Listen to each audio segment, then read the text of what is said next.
சென்னை வில்லிவாக்கம் காவல் நிலைய எல்லைக்கு உட்பட்ட பகுதியில் வசித்து வருபவர்தான் செல்வம். இவர் பெயிண்டராக வேலை செய்து வருகிறார்.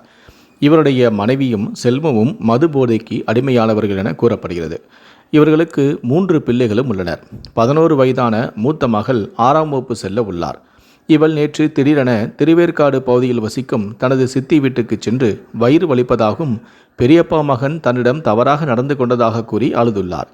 இதை கேட்டு அதிர்ச்சியடைந்த சித்தி சிறுமியை மருத்துவமனைக்கு அழைத்துச் சென்றுள்ளார். அங்கு சிறுமியை பரிசோதனை செய்த மருத்துவர்கள் நீண்ட நாட்களாக சிறுமி பாலியல் தொல்லையால் பாதிக்கப்பட்டுள்ளதாக கூறியுள்ளார். இதையடுத்து சிறுமியின் பாட்டி வில்லிவாக்கம் காவல் நிலையத்தில் புகார் அளித்தார். அதன்படி சிறுமியை அழைத்து போலீசார் விசாரித்த போது பல அதிர்ச்சி தகவல்கள் கிடைத்துள்ளது. சிறுமியிடம் முதலில் 16 வயதேயான பெரியப்பா மகன் தின்பண்டங்களை வாங்கி கொடுத்து சிறுமிக்கு பாலியல் தொல்லை கொடுத்துள்ளார்.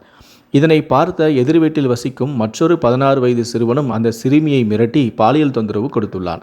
இதேபோல அதே பகுதியில் டெய்லர் கடை நடத்தி வரும் குமார் என்பவரும் அந்த சிறுமிக்கு பாலியல் தொல்லை கொடுத்துள்ளார். மேலும் பெரியப்பா மகனின் நண்பர்கள் பலரும் சிறுமியிடம் தவறாக நடந்துள்ளனர்.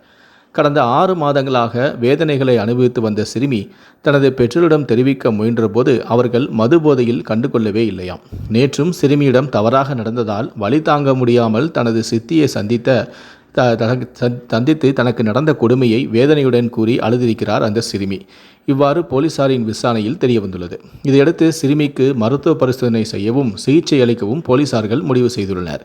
இது குறித்து வில்லிவாக்கம் அனைத்து மகளிர் போலீசார் சிறுமியின் பெரியப்பாவின் மகன், எதிர்வீட்டு சிறுவன், டெய்லர் குமார் ஆகிய 3 பேர் மீதும் போக்சோ சட்டத்தின் கீழ் வழக்கு பதிவு செய்து அதிரடியாக கைது செய்து விசாரணை நடத்தி வருகிறார்கள்.